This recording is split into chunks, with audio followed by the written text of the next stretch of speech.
What's up mga idol? Goodbye na kay Ahan Misi, Hinebra may big trade agad. Pero bago mo sana ipagpatuloy ang panonood mo, ay huwag mong kalimutan na mag-subscribe bilang suporta sa aking YouTube channel. Maraming salamat idol. Padaanan lang sandali natin ang balita tungkol sa kampo ng Hinebra ngayon, dahil lahat sila ay malungkot lalong-lalo na si Scottie Thompson. Sobrang nanghihinayang daw siya sa nangyari. Panalo na sana pero natalo pa sila. Kung maaalala nyo kasi ay lumamang pa sila ng 6 points sa last 8 minutes ng 4th quarter. Pero hinayaan lang nilang gumawa ng 11-2 run ang TNT, kaya naman ang ginto ay biglang naging bato pa. Si Justin Brownlee naman ay sobrang nanghihinayang rin daw talaga. Akala niya ay makakakuha na siya uli ng kampyonato at makakaisa na kay RHJ.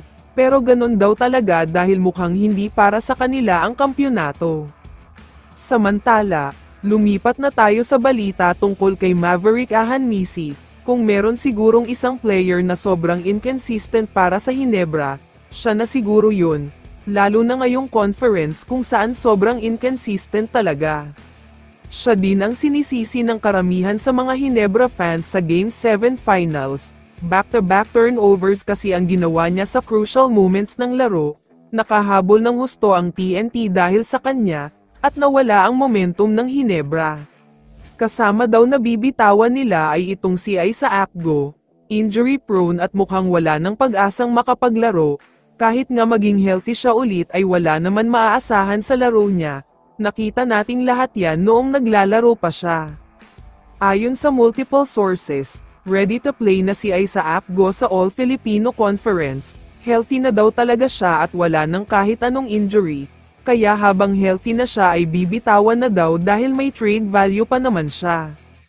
Ayon sa mga reports, susubukan daw ng Hinebra na kunin na agad itong si Chris Newsome sa Meralco bago pa ito maging UFA, delikado daw kasi baka maunahan pa sila ng ibang teams na kunin siya, sayang ang pagkakataon. Sobrang sulit kung makukuha ng Hinebra si Newsome, hindi hamak na mas magaling kumpara kay Ahan Misi. Two-way player pa siya dahil matindi sa depensa at deadly sa opensa, kaya naman makikinabang ng husto ang Hinebra dyan. Ang goal nila sa ngayon ay mapigilan ang TNT na makapag-Grand Slam, ito ay way nila para makapag-revenge, at syempre ay gustong-gusto na nilang makapag-champion. 3 years na rin kasi noong huli silang nakatikim nito. Kaya naman kung ikaw ang tatanungin idol, ano ang masasabi mo sa balitang ito?